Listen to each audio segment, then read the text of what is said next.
buenos días.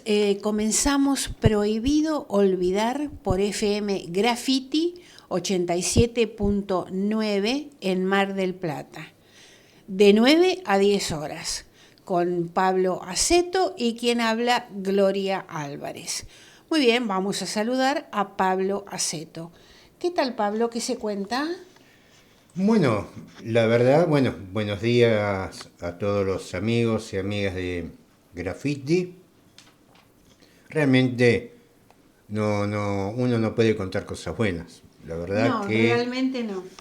eh, Con Milei como presidente, con Milei y con mucho más. Yo no me quedo solo con Milei. bueno, sí, es verdad. Porque si Ay, Milei avanza es porque lo dejan avanzar también, ¿eh? Entonces, algunos están en la especulación, calculando que el año que viene hay elecciones y se van a presentar como salvadores, pero hoy están todos callados la boca. De hecho, y que iba a ser en principio la columna de hoy, que es la rebelión, por así decirlo, de los gobernadores, especialmente en el sur, sí. pero ya esa noticia ya fue superada.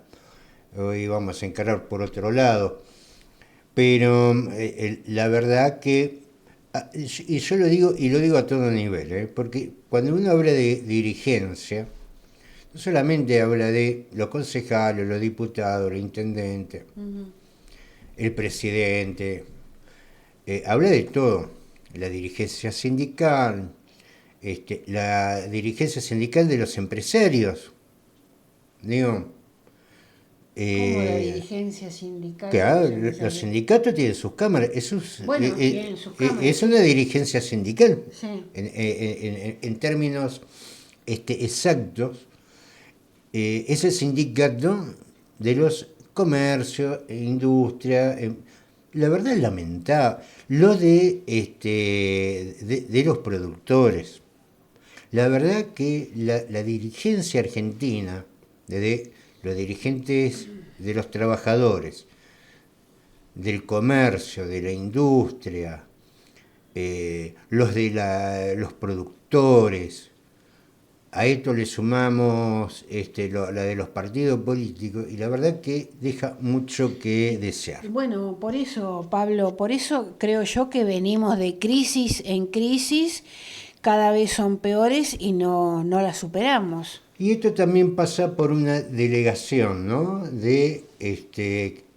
Que se encargue otro, porque la política se ha convertido en un casting donde se elige, no sé con qué criterios, hasta incluso con estéticos, cuando la política es impulsar los intereses de tu sector. Por eso el sistema democrático se divide en partidos, Sí. partes. Pero acá eh, lo que cuando yo era adolescente, joven, que se llamaba los busca, ¿qué eran los busca?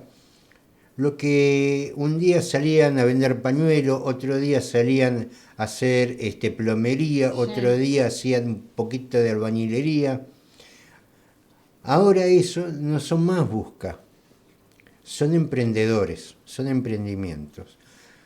Y estos emprendedores que eran los busca de antes, se han convertido en una especie de burguesía, piensan como burgueses y son busca. Los Digo, buscadores, como los decís vos, los y buscas. sí, Yo los decía. sí, se comporta como burguesía, piensan como burgueses, son emprendedores. No son más buscas, son emprendedores y piensan como burgueses. De hecho, es lo que explica que gane Milei. Mucho de eso lo vamos a ver en los famosos Rappi, que no son emprendedores, no, son busca. Han perdido su conciencia de clase. Sí, sí, es así como vos lo decís, Es seguro, así. Han seguro. perdido su conciencia de clase. No ven en otro este, como un hermano, no ven a un trabajador, no, al contrario, a ver, no, que vos tenés privilegio porque tenés... no tenés no sé qué cosa, y se han transformado en todo, en individualistas que delegan la política para los profesionales. Hay profesionales de la política y ya se presentan descaradamente como profesionales de la política. Y la democracia lo que necesita son ciudadanos. Si cada uno participáramos medianamente en el partido político, y si el partido político no lo representa, armar otro, esto sería muy distinto. Esto sería muy distinto. Hemos delegado, hemos perdido nuestra conciencia de clase, nos da lo mismo votar derecha que izquierda, como si la derecha alguna vez nos representara a nosotros, a los que cobramos un salario. No sé de dónde se pensó que un asalariado podría encontrar representación en la derecha. La derecha representa a los sectores burgueses, claro, a los empresariales. No está ni bien ni mal, es lo que representa, es un sistema de partes. Ahora, vos tenés que buscar la defensa de tus intereses en las izquierdas, que las hay de todo tipo y de todos colores. Pero no, nos ponemos en el casting, a ver, con una conciencia inculcada, pero que no nos corresponde. No somos burgueses. No somos empresarios, no somos capitalistas, somos trabajadores. Y en función de los intereses de los trabajadores hay que pensar y hay que impulsar candidato. Nos gustará más uno, menos el otro. Pero pensar que los sectores que representan al empresariado nos representan a los trabajadores, la verdad es no tener un mínimo de conciencia de clase, yo diría un mínimo de inteligencia. Muy bien. Vamos a comentar de qué se trata el programa de hoy. Bueno, tenemos la columna de Alberto Cortés, que hoy se llama Navalny y Assange. Las notas que vamos a compartir. Marcha en defensa del Banco Nación. Tenemos un nuevo aumento de la nafta. Y la UOCRA, Unión de Obreros de la Construcción de la República Argentina, en estado de alerta por pérdida de fuentes de trabajo. La columna de Pablo Aceto se llama Argentina ingresando en la depresión. Muy bien, Pablo, ¿tenemos lista la columna de Alberto Cortés? La muerte en una prisión rusa, en la zona ártica de los Urales, muy alejada de la capital, Moscú, de Alexei Navalny, opositor al gobierno de Vladimir Putin, ocasionó oleadas de indignación en gobiernos y prensa occidentales. Navalny es reivindicado desde hace años por esos medios como el gran opositor a Putin. En realidad, se presentó a elecciones a la alcaldía de Moscú en 2013, obteniendo el 27,24% de los votos, segundo después del candidato oficialista que obtuvo el 51,37%. Sin embargo, a nivel del conjunto del país, la segunda fuerza política detrás del partido gobernante fue el Partido Comunista en todas las últimas elecciones. Navalny nunca tuvo peso fuera de Moscú, que representa el 8% de la población rusa. Obviamente, a Estados Unidos y sus aliados no les interesa promover como alternativa a Putin al PC ruso, de manera que siempre levantaron al marginal Navalny como la oposición. Según las denuncias occidentales, que en esto sí parecen fidedignas, Navalny había sufrido un intento de envenenamiento hace unos años, del cual fue salvado por médicos alemanes. El asesinato de opositores políticos, especialmente por ese método, ha sido frecuente en la política rusa, al menos desde tiempos de Iván el Terrible en el siglo XVI. Independientemente de la seriedad o no de algunos cargos de corrupción y otros de naturaleza mucho más obviamente política, todo indica que el gobierno ruso generó la persecución y muerte de Navalny, tal vez buscando impedir un eventual crecimiento político de su figura. Después de la disolución de la Unión Soviética en 1991, y especialmente del intento de golpe cuyo aborto generó el gran crecimiento y luego entronización de la figura de Boris Yeltsin, la Federación Rusa entró en un declive con el surgimiento de numerosas mafias que se apoderaron de muchas áreas de la economía legal e ilegal, y su peso en el escenario internacional se redujo notablemente. A partir del año 2000, con la llegada, primero al cargo de primer ministro y luego de presidente de Putin, al menos algunos aspectos de ese declive se revirtieron notoriamente. El PBI per cápita creció casi 8 veces entre 1999 y 2019, el nivel de vida del pueblo ruso mejoró sustancialmente, lo que afianzó su popularidad, se incrementó la capacidad defensiva del país, llegando en algunos temas como las armas hipersónicas a ponerse a la vanguardia mundial, entre otros aspectos.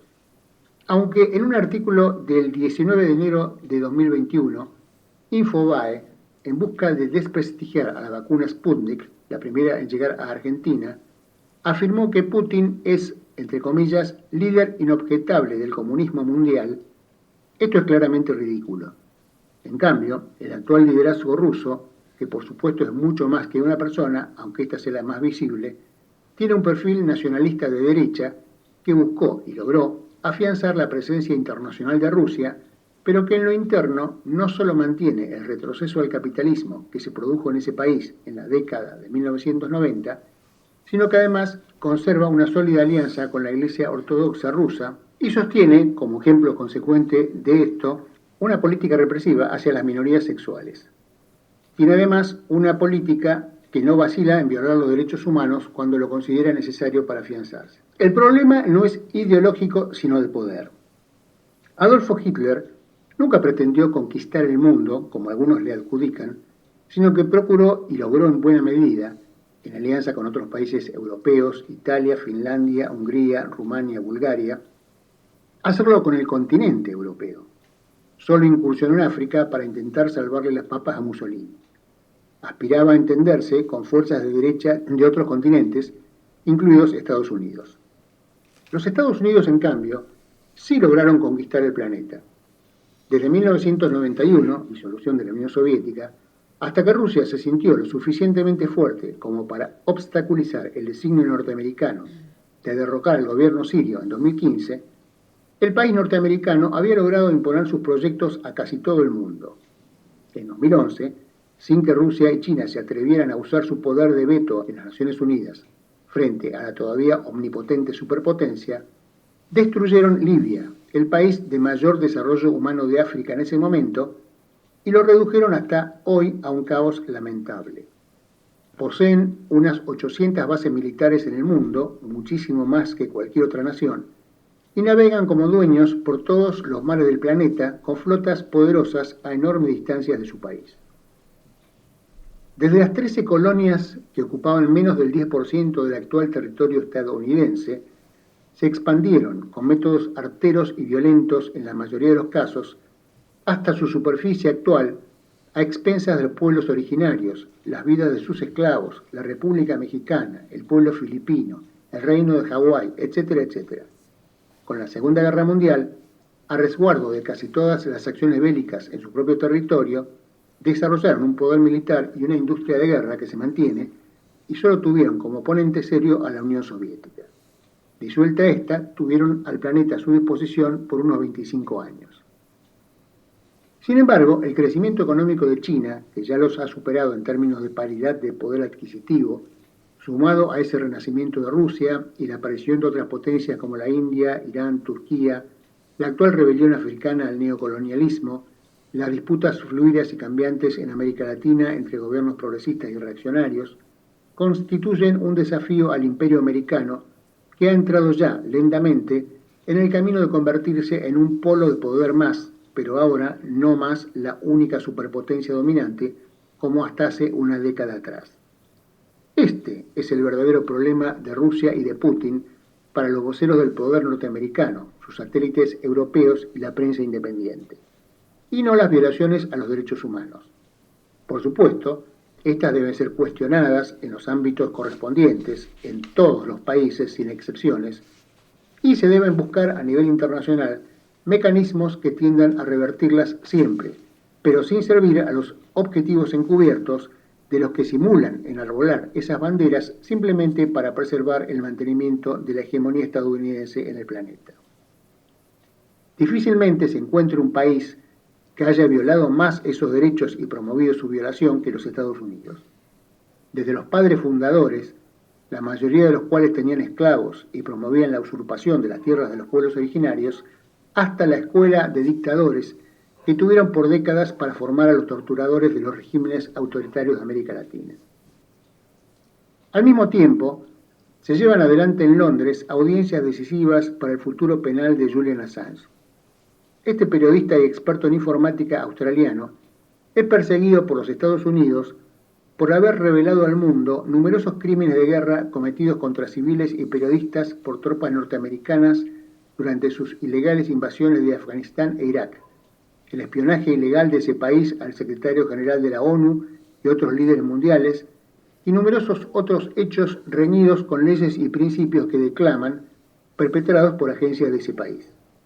Hasta la administración Obama, el Departamento de Justicia norteamericano se había abstenido de presentar cargos contra Assange por considerar que ello significaría un claro atentado a la libertad de expresión y de prensa consagrados en la primera enmienda de la Constitución de ese país, aunque hay quienes afirman que había otros proyectos no tan legales para eliminarlo. Pero a partir de Trump, y sin que ello haya cambiado con Biden, Estados Unidos no solamente ha buscado enjuiciar en su territorio a Assange, sino que se hicieron planes, revelados por Yahoo News en base a más de 30 fuentes, para espiar, secuestrar y asesinar a Assange, refugiado en la Embajada de Ecuador en Londres. El juicio, que podría condenarlo a 175 años de prisión, se haría en el estado de Virginia. En ese estado está la sede de la CIA, y gran parte de los jurados podrían ser empleados o contratistas de la comunidad de inteligencia, la principal interesada en vengarse de Assange por las filtraciones de su información, y la inclinación de la justicia en ese estado es bien conocida además.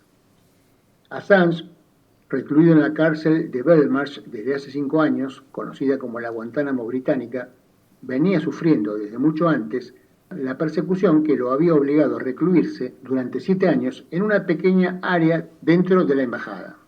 Su salud física y mental ya ha sufrido deterioro importante. Varios de sus familiares directos viven en la clandestinidad por las amenazas de asesinato. El caso Assange es la prueba de fuego de la libertad de prensa en el mundo. Si su extradición se concretara, se coronaría la enorme cantidad de crímenes que el Estado norteamericano viene cometiendo contra su persona, su entorno y especialmente contra cualquiera, en cualquier parte del mundo, del cual se siguen sintiendo dueños en su totalidad, que se anime a revelar sus secretos más oscuros y delincuenciales. Al mismo tiempo, otro gran revelador del accionar ilegal de los Estados Unidos, Edward Snowden, ha tenido que huir de un país, entre comillas, democrático y libre como los Estados Unidos, y vive normalmente en libertad en otro, supuestamente dictatorial, que es Rusia. Aunque muchos países autoritarios emplean sus legislaciones contra opositores molestos, ningún otro, salvo los Estados Unidos, pretenden la aplicación extraterritorial de sus leyes, como si lo que sancione el Congreso norteamericano tuviera validez en todo el planeta. Cuando encuentran cómplices, como muchas autoridades británicas en el caso Assange, o las argentinas en el reciente caso del robo de un avión venezolano desde Ezeiza, logran su cometido. Como vemos, esto de los países, entre comillas, democráticos y los, entre comillas, autoritarios, es un tema demasiado complejo e importante a considerar como para dejarnos llevar por lo que nos dicen los medios hegemónicos manejados por los Estados Unidos y sus intereses, un aparato de propaganda mucho más poderoso y eficiente que el que manejara el Tercer Reich en su apogeo y que sabe además mostrarse como si sus opiniones fueran la información objetiva e, entre comillas, independiente. Muy bien. Marcha en defensa del Banco Nación. Nunca pensamos que íbamos a estar como en los 90. La movilización se desarrolló en el centro marplatense con una junta de firmas contra la privatización. En todo el país, el alerta por la reforma que propone Javier Milei sobre los bancos estatales se tradujo en repudio por las calles y manifestaciones de sus trabajadores, incluso con apoyo de otras organizaciones que también luchan por la ola de recortes y de financiamiento.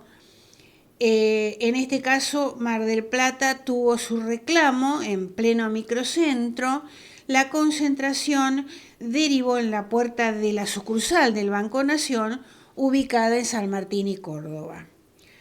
El secretario general de la bancaria, Eduardo Zingarelli, dijo: nunca pensamos que íbamos a estar igual que en los 90, juntando firmas para que no se privatice el Banco Nación. Hoy convocamos abiertamente a toda la ciudadanía a poner una rúbrica. Pensamos juntar en todo el país 1,5 millones de firmas. Con esto, conjuntamente, nuestro secretario general, Sergio Palazzo, y Carlos Cisneros van a presentar un proyecto de ley. Zingarelli además dijo que el impacto que generaría un cambio en el estilo de la gestión bancaria, principalmente afectando a sus empleados, pero con otra perspectiva social que pone en análisis.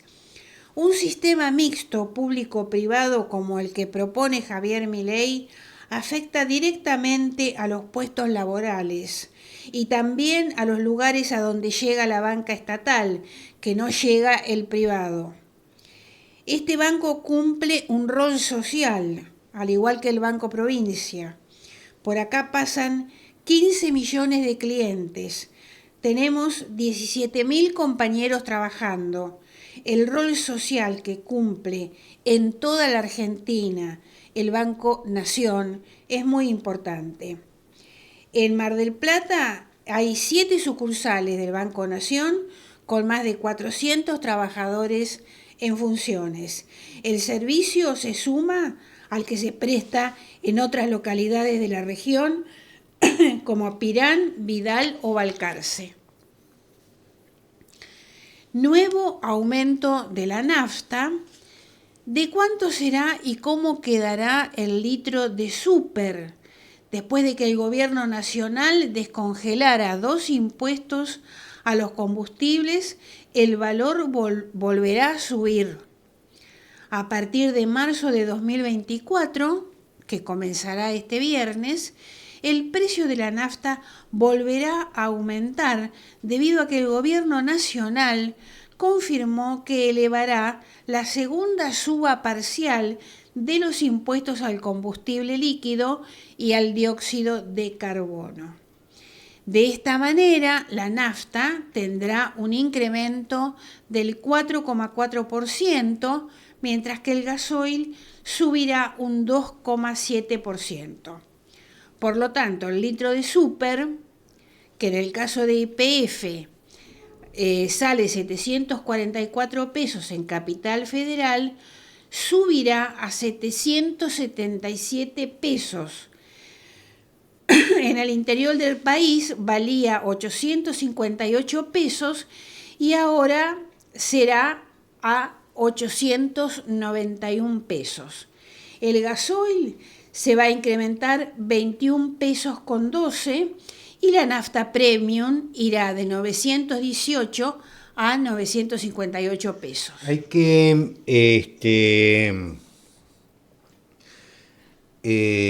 tener en cuenta esto.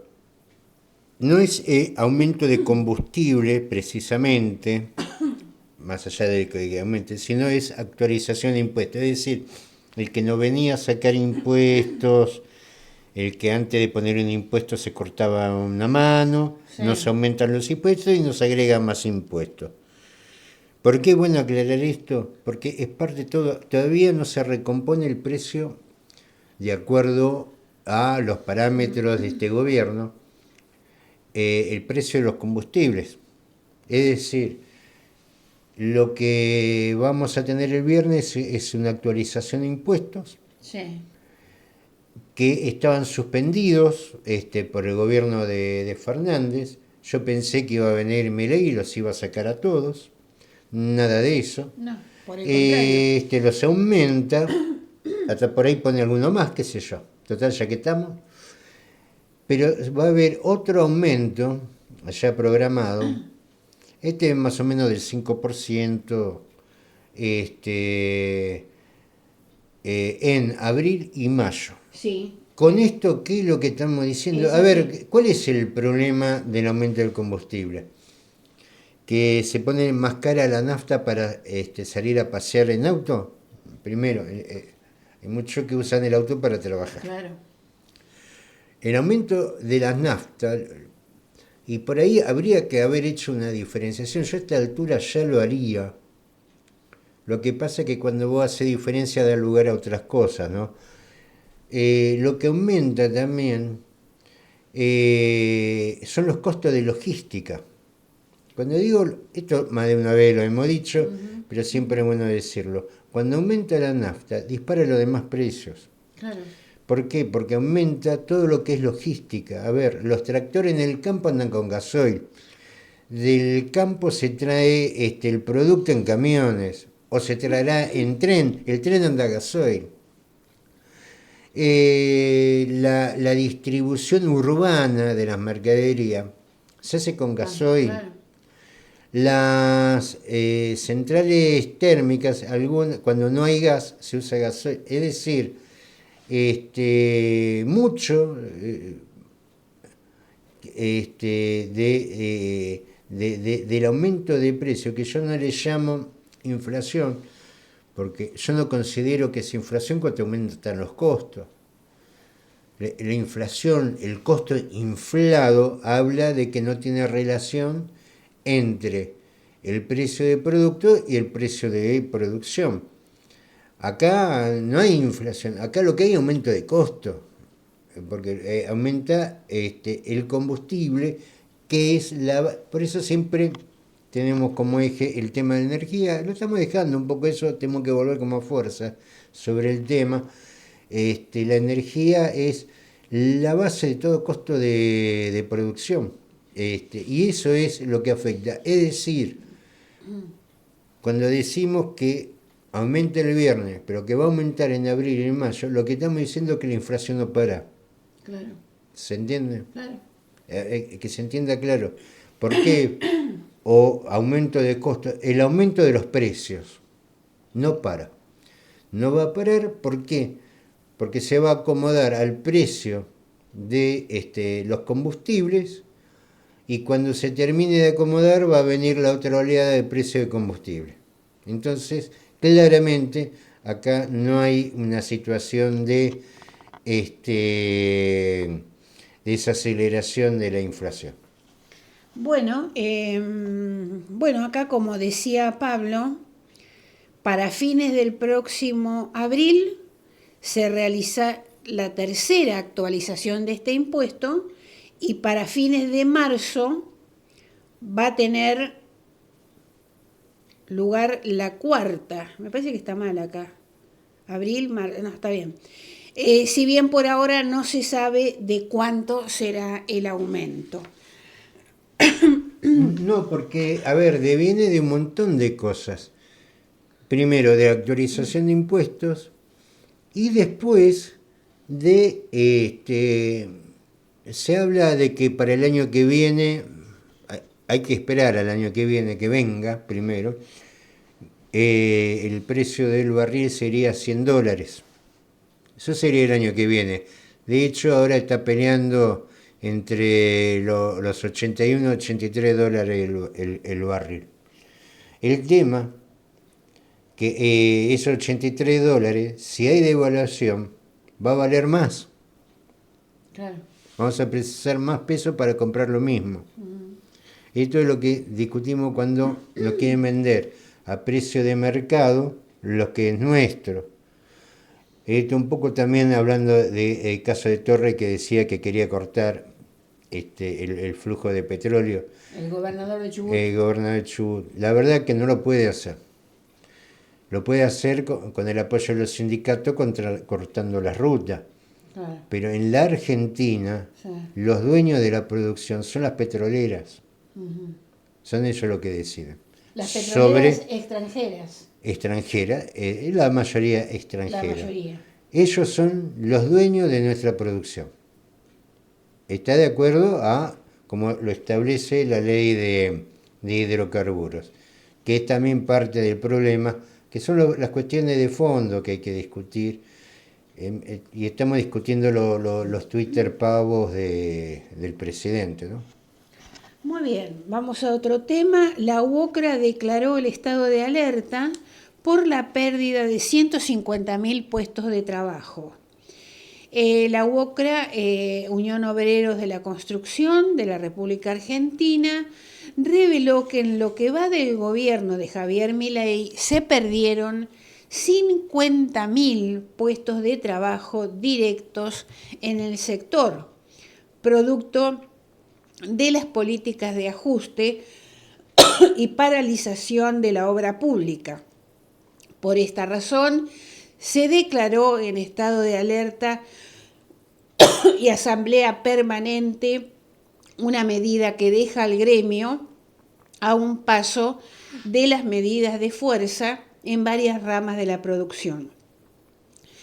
La declaración del sindicato que conduce Gerardo Martínez, que durante la campaña había sido presentado por Milei como un modelo para la política laboral, fue lanzada a través de un durísimo comunicado que responsabiliza al gobierno de esta crisis. El texto denuncia la pérdida de puestos de trabajo, la desaceleración de la inversión y la ausencia de gestión e interlocutores válidos para encontrar mejoras en el sector. También cuestiona al sector privado por no acordar una recomposición salarial justa y suficiente para las obras en marcha y advierte que esta coyuntura pone en grave riesgo la continuidad laboral de gran parte de la actividad. El sindicato denunció que en los últimos 2 meses, es decir, desde la asunción de Milei, se han perdido 50.000 puestos de trabajo directos y más de 100.000 indirectos. Sostuvieron que básicamente el motivo es la desfinanciación y consecuente paralización de las obras públicas en ejecución. Es inaceptable que el gobierno no se responsabilice de estas consecuencias económicas, laborales y sociales de sus propias medidas. También es preocupante que no convoque al diálogo social y ponga en riesgo la seguridad en materia de inversión en obras, afectando las impostergables demandas por desarrollo económico y social en todas las regiones. Muy bien. 150.000 puestos de trabajo, dice la UOCRA, que se han perdido desde que asumió Milei. Muy bien, Pablo, ¿Argentina ingresando en la depresión? Veníamos hablando de todo un movimiento, especialmente en el mundo occidental, donde Alemania claramente ya está en recesión y parece que están todas las condiciones dadas para que esta situación sea irreversible. El aumento producto de ese conflicto armado en la OTAN contra Rusia, como lo ve un periodista, un español que lo grafica bien, Alemania perdió el queso y andan los alemanes diciendo ¿dónde está mi queso? ¿Dónde está mi queso? Y el queso lo tienen los chinos, que es el gas ruso, el gas barato ruso. Eso, el costo de la energía, la pérdida de recursos está poniendo a la Europa continental en una situación irreversible. Prácticamente podríamos decir que la gran víctima de la guerra ruso-ucraniana es la Europa continental. Estamos hablando de situaciones de recesión. ¿Qué es la recesión? La recesión es cuando no hay crecimiento. Cuando no hay crecimiento de la economía, se produce un efecto bastante complicado, y esto usted lo puede ver en su propio barrio. Todos los días va a escuchar que alguien cumplió 18 años, o alguien cumplió 20 años, o alguien cumplió 25 años. Esos que hoy, por ejemplo, no sé cuántos conocerá que cumplieron años, cumplieron 18, 19, 20, ingresan al mundo laboral. Es decir, si la economía no crece, ese no va a tener lugar. No. Eso es una recesión, y cuando se prolongan en el tiempo, se van generando distintas capas, que es lo que hemos vivido en la Argentina. Hoy, la Argentina en un punto se estancó, y se van sumando todos los días nuevas generaciones, nuevos argentinos. Sí, es lo que se dice normalmente, es la tercera, cuarta generación de gente que no tiene un trabajo estable. Y no tienen posibilidad, salvo el monotributo, algún servicio. Tampoco se le brindan muchas oportunidades por otro lado. Es decir, una economía que no crece. Y eso va generando en el tiempo una inestabilidad económica. Pero eso es la recesión. La depresión es que se destruye, no que no creces, sino que lo que tenés se destruye, desaparece. Esto se vio en el año 29 en el mundo, pegó fuertemente en Estados Unidos, en México, donde por ejemplo desaparecieron las grandes haciendas. Hay una historia interesante en México sobre la depresión del 29, porque lo que terminó salvando a México, fíjate vos, ¿no?, fue la reforma agraria, la socialización de la tierra, porque las grandes haciendas se habían quebrado, y lo que alimentaron a México fueron los campesinos de la reforma agraria, de aquella que había impulsado en su momento Zapata y Pancho Villa. Una circunstancia que yo no se pensaba ver como protagonista, porque eso estaba pensado no para salvar al país, sino estaba pensado para que la gente tuviera su pedacito de tierra, y resultaron que salvaron a México en la crisis del 29. Una historia muy interesante, ya que quieren hablar algunos de reforma agraria, y me parece que no sé si saben de lo que se trata. Un signo de depresión es cuando lo que vos tenés desaparece. Se va, cierra, no está más. Un proceso así vivimos, más allá de que algunos lo ven como un gran héroe. Bueno, eso lo vimos con la crisis del año 80, con el cierre y la ida de mucha industria argentina. Por ejemplo, las lapiceras Bic se van a Brasil. El bolígrafo es un invento argentino. Sí.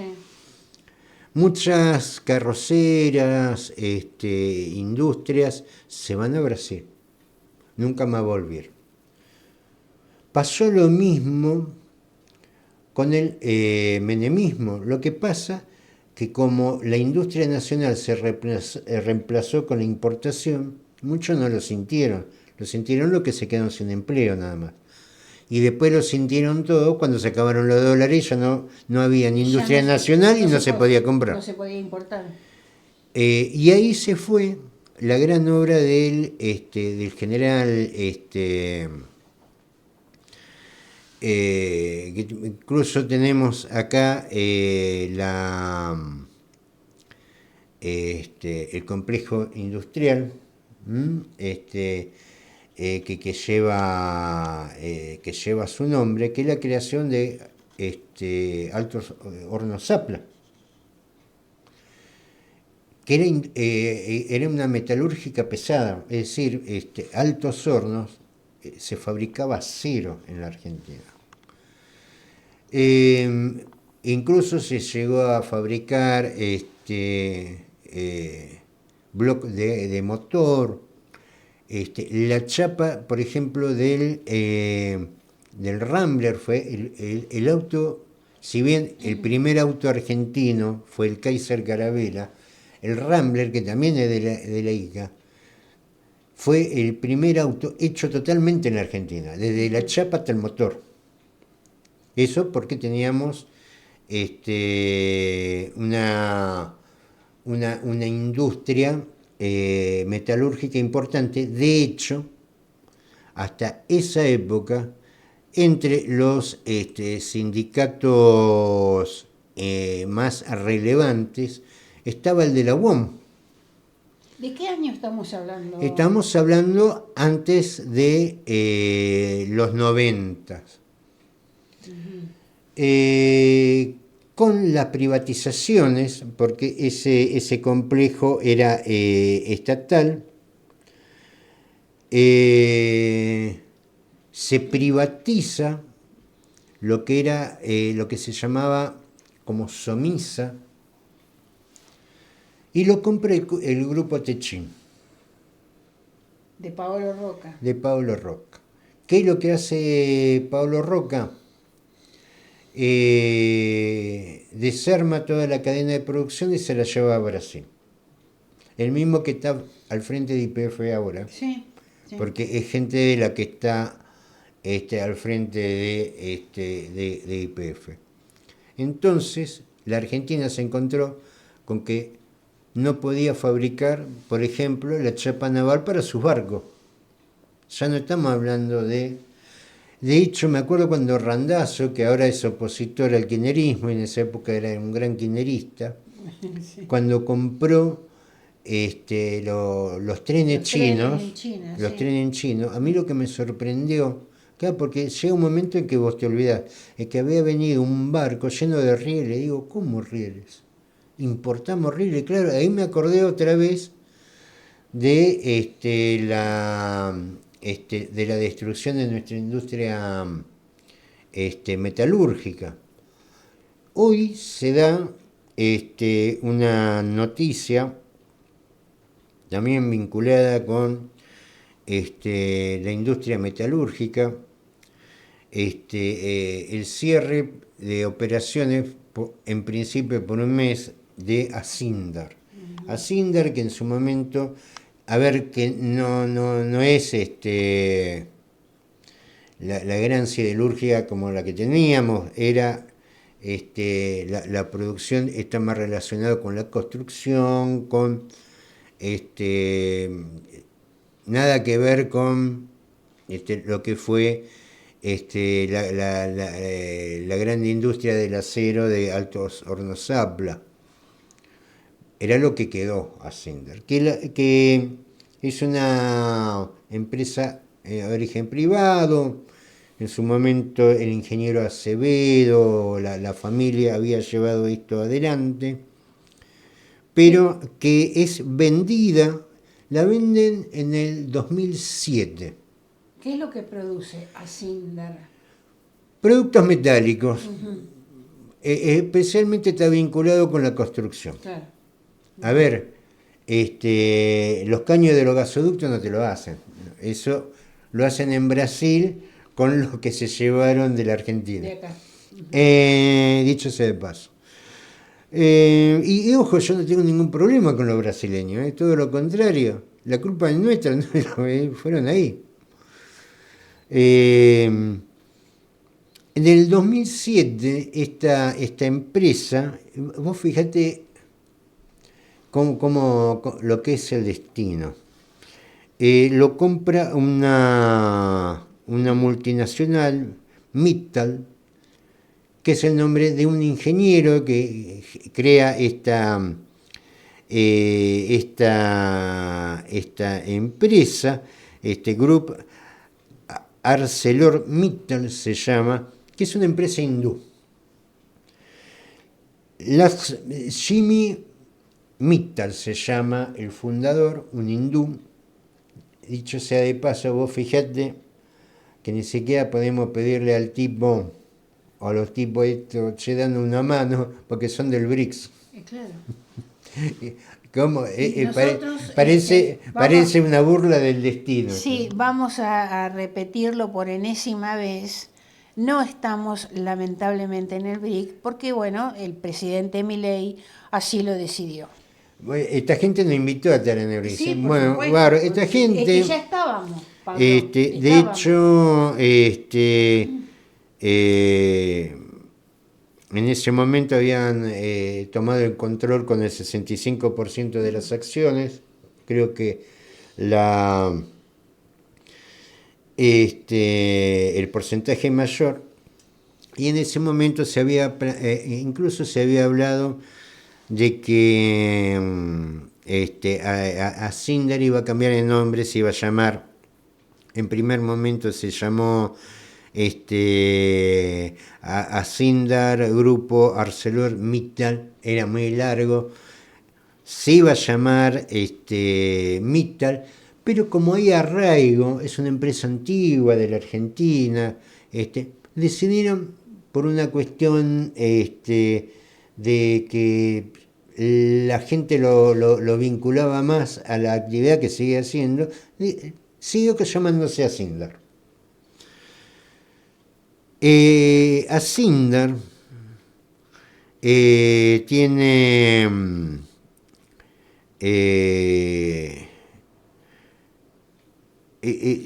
plantas importantes, es una empresa rosarina, está en Villa Mercedes, La Tablada, San Nicolás, Villa Constitución, tiene arriba de 2.400 empleados.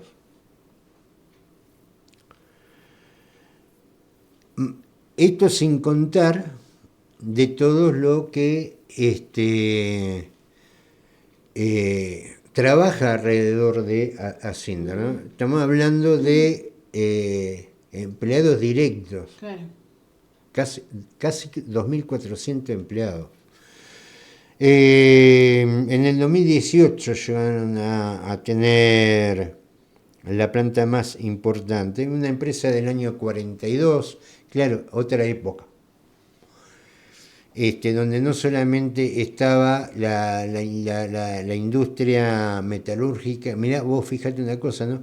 Que esta empresa se funda cuando entra en su apogeo la industria metalmecánica en la Argentina, con Altos Hornos Zapla, es decir, esta gente competía contra el Estado, que tenía Somisa. ¿Por qué competía con el Estado? Porque el Estado no daba abasto. Entonces salió Acevedo, fundó otro tipo de empresa relacionado con la industria metalúrgica y creó un imperio. Ese era el país en algún momento. La destrucción, el cierre de Acindar, que, digamos, en el contexto de Mittal, esta empresa, esta multinacional hindú, les digo, empecé hablando de la recesión, para explicar un poco la recesión en Europa. El país que más creció en el ejercicio del año pasado fue la India, un 6,5. Es decir, el Mittal argentino, que es Acindar, es el lunar negro en todo su esquema, porque de hecho en la India creció un 6,2, un 6,5%, detrás está China 4,5%, después viene Rusia. Por lo que evidentemente no es un problema de la empresa, es un problema vinculado directamente con la economía argentina. Hay que ver los fundamentos que dieron. dicen que van a cerrar entre el 18 de marzo y el 15 de abril, van a dar vacaciones a todos, producto de qué? De la pérdida de ventas entre un 35 y un 40%. Es una barbaridad. Es una barbaridad la pérdida de ventas. La mitad. Claro, casi, casi, casi. Sin realizar despido de personal, te digo, esto también hay que reconocerlo, otro ya se hubiera ido. Claro. Y ya hemos visto mucho de eso que se fueron, dejaron a todo colgado del pincel. Van a dar vacaciones adelantadas, es decir, la multinacional va a terminar manteniendo los empleados. Porque si no tenés actividad económica, evidentemente lo que van a bancar esos 2.000 y pico de empleados va a ser la multinacional. Es decir, van a traer guita de la India a pagar los sueldos acá. Bueno, vacaciones pendientes, franco compensatorio. Lo que haya se va a tirar para adelante. ArcelorMittal Sindar informa que a raíz de la caída sostenida de la demanda en el mercado interno, la que impacta en la abrupta reducción entre 35 y 40%. Claro, ellos no exportan de acá, es para el mercado interno, dice la octava economía de América, vale la pena invertir en acero, se congeló todo. Para minimizar el impacto actual, se destacó que todo momento la voluntad de la compañía es redoblar sus esfuerzos para preservar a las personas, entendiendo que la única manera de lograrlo es garantizar la sustentabilidad del negocio. Es decir, ¿qué es lo que te están diciendo? Van a apuntar a la sustentabilidad. Cuando vos perdés la mitad de tu capacidad de venta, porque te está sobrando la mitad del empleado, eso están diciendo. Es culpa de ellos, mirá, qué sé yo. El país, ¿por qué se paraliza una metalúrgica que especialmente trabaja con la construcción? Los fierros que van al hormigón, los fierros que van de un lado al otro, es, entre otras cosas, la parálisis de la obra pública. La obra pública está paralizada. La parálisis de la obra privada, ya nadie está construyendo nada, porque está todo muy caro. ¿Cuánto te sale la mano de obra de un albañil? ¿Cuánto te sale la mano de obra? Todo eso es parálisis, pero no es la economía que se detiene. Porque de hecho, y no es que con Fernández la economía crecía, recuperaba, lo cual no es poco, hay que decirlo, no es poco, recuperaba capacidad instalada. La otra vez estamos viendo un reportaje a Adrián Mercado, ¿no? Sí. Que decía, lo cual ya un poco te preanunciaba a lo de Asindar.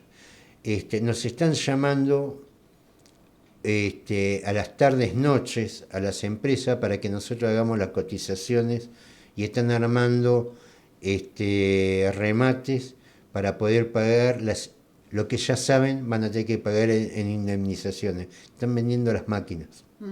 Sí. Y lo están llamando fuera de horario laboral para no asustar a los empleados. Pero lo que están diciendo es que van a remate de máquinas para pagar pagar sueldos. Para pagar indemnización, porque los van a tener que echar. Ya de hecho, hoy conocí varios indemnizados. Indemnizaciones de 1 millón de pesos. A ver, ¿qué hace un tipo con 1 millón de pesos? Ahora nada. ¿Y después qué? Nada. Estirar esa plata lo más posible. ¿Y cuánto la puede estirar? Ahora el mes que viene ahora le aumentan la nafta, después le van a aumentar la luz, después le van a aumentar el gas. Esta es la Argentina peligrosa. Esta vez las políticas que hemos logrado eligiendo a los que manejan el país como quien hace un casting. Tenemos que empezar, porque vamos a ser sinceros, que Milei, que Cristina, que Macri, ninguno de ellos llegaron por sorteo. Muy bien, Pablo, nos vamos, nos encontramos el miércoles que viene con Prohibido Olvidar por FM Graffiti 87.9 en Mar del Plata. Nos vamos escuchando a Los Ratones Paranoicos Rock del Gato. Saludos para todos.